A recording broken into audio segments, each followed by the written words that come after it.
بہت عرصے سے میں نے ویڈیو اپلوڈ نہیں کی، تو مجھے لگا کہ میں بہت مصروف ہوں، تو میں کچھ دن تک مفتی طارق مسعود خان کی جو شرعی مسائل ہوتے ہیں ان کی ویڈیو اپلوڈ کر دیا کروں گی. آپ لوگ دیکھ سکتے ہیں. جو بھی آپ لوگوں کا اہم مسئلہ ہوگا وہ انشاءاللہ آپ کو میری ویڈیو پر مل جائیں گے. کچھ مصروفیات کی وجہ سے میں اپنی ویڈیو نہیں اپلوڈ کر رہی، تو مفتی طارق مسعود خان کی ویڈیو آپ کو ملے گی. زیادہ شادیاں کر کے نہ نبھانا. ایک بہن کینیڈا سے.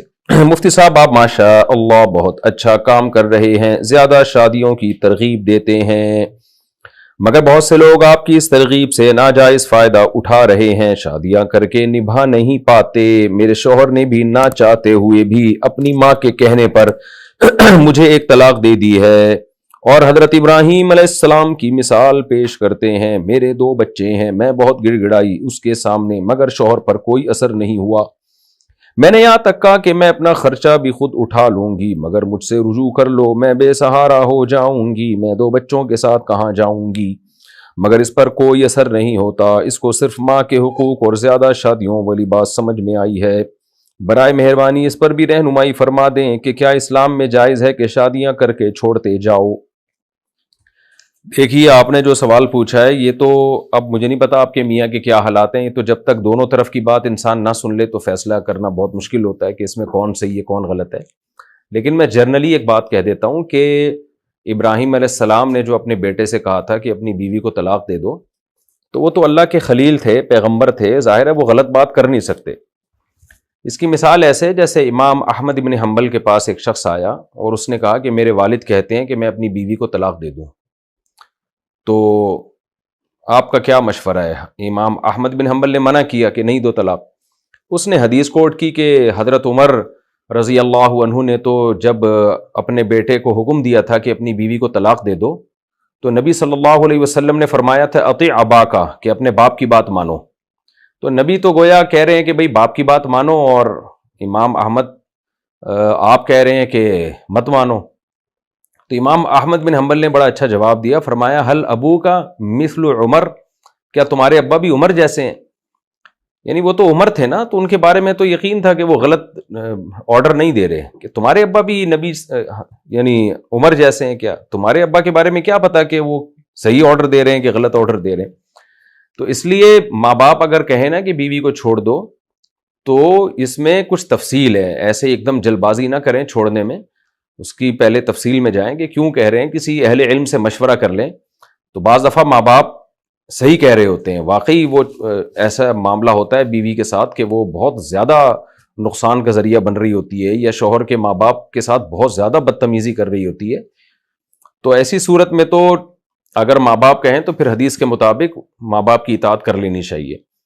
لیکن تھوڑی بہت اونچ نیچ تو ہر گھر میں ہوتی ہے، اور بعض دفعہ ماں باپ ہی بدتمیزی کر رہے ہوتے ہیں بہو کے ساتھ، جس کا وہ آگے سے رپلائی کر رہی ہوتی ہے. غلطی یعنی پہل ماں باپ کی طرف سے ہوتی ہے، ظلم میں پہل ان کی طرف سے ہوتی ہے. تو اس لیے یعنی ماں باپ اگر کسی کو حکم دے نا بہو چھوڑ دو، تو کسی صاحب علم سے پورے اپنے حالات بتا کے مشورہ لینا چاہیے. میں مردوں کی بات کر رہا ہوں، مردوں کو چاہیے کہ وہ مشورہ لیں، ایسے ہی ایک دم نہ چھوڑ دیں. ایک بات تو یہ. دوسری بات یہ ہے کہ ابراہیم علیہ السلام کا جو دور تھا، یا ہمارے پیغمبر صلی اللہ علیہ وسلم کا جو دور تھا، اس میں طلاق کے بعد عورت بے یار و مددگار نہیں ہو جاتی تھی، بلکہ طلاق کے بعد دھڑ دھڑ عورت کے پہلے سے زیادہ اچھے رشتے آنا شروع ہو جاتے تھے. اس کا بھی امکان ہوتا تھا.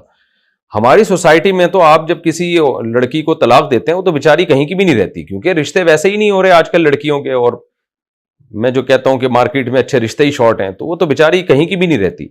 تو اس کو اتنا بڑا اس کے لیے ایک دھچکا لگتا ہے کہ انسان کو ترس آتا ہے. تو ایسے موقع پہ تو ماں باپ کے کہنے پر طلاق میں جلدی کرنا، کہ صرف اس بیس پر کہ میرے ماں باپ کہہ رہے ہیں، یہ سامنے والی جو بیوی ہے اس کے لیے بہت زیادہ خطرناک حالات ہو جاتے ہیں. تو انسان کو سوچنا چاہیے کہ میں اپنی بہن اپنی بیٹی کو سامنے رکھ کے سوچے کہ اگر ہم اس طرح باپ یا ماں کے کہنے پر بیویوں کو طلاقیں دینا شروع کر دیں تو کل ہماری بیٹیوں کو، ہماری بہنوں کو بھی کوئی طلاق دے سکتا ہے، ہمارا بہنوں بھی دے سکتا ہے اپنی ماں کے کہنے پر. تو کیا حال ہوگا ہمارا؟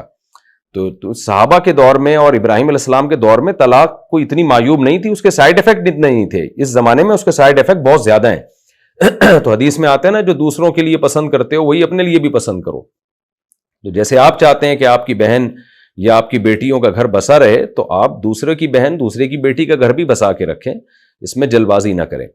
تو یہ تو ایک اصولی میں نے جواب دیا. باقی آپ کے حالات کیا ہیں آپ کے شوہر صحیح ہیں غلط ہیں یہ تو ظاہر ہے میں نہیں دونوں طرف کی پوری لمبی چوڑی تفصیل سن کے آدمی کچھ نتیجہ خاص کر سکتا ہے. جنرلی میں نے ایک بات کر دی ہے. رہی بات دوسری شادی کی، تو جس آدمی کا دوسری شادی کا ارادہ ہو اس کو تو ویسے ہی پہلی کو رکھنا چاہیے.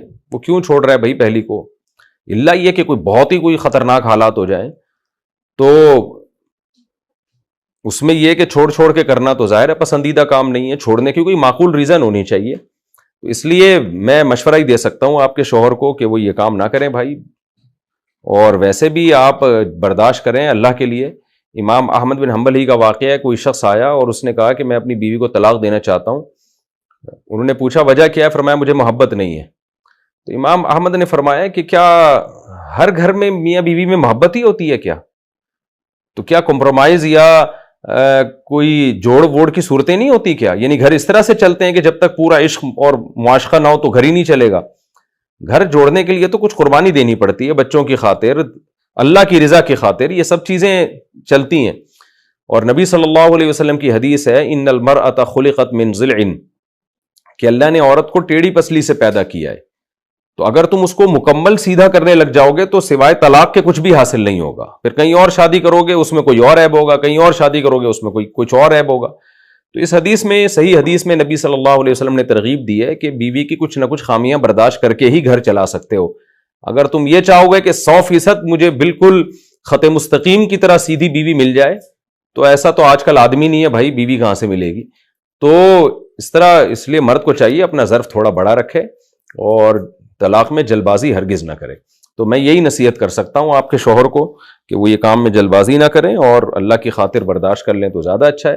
باقی پورے حالات ظاہر ہے مجھے معلوم نہیں ہے. اور اگر دوسری شادی کسی نے کرنی ہے تو شریعت میں واضح حکم ہے کہ دونوں کے برابر حقوق ہیں اور وہ آپ کو ادا کرنے پڑیں گے. اگر دونوں کے آپ برابر حقوق ادا نہیں کرتے تو پھر اسلام کے 4 شادیوں والے فلسفے کا سہارا لے کر کسی عورت کے ساتھ ظلم کرنا، گھر اجاڑنا، یہ پھر اسلام کے ساتھ ایک قسم کا مذاق ہے. یہ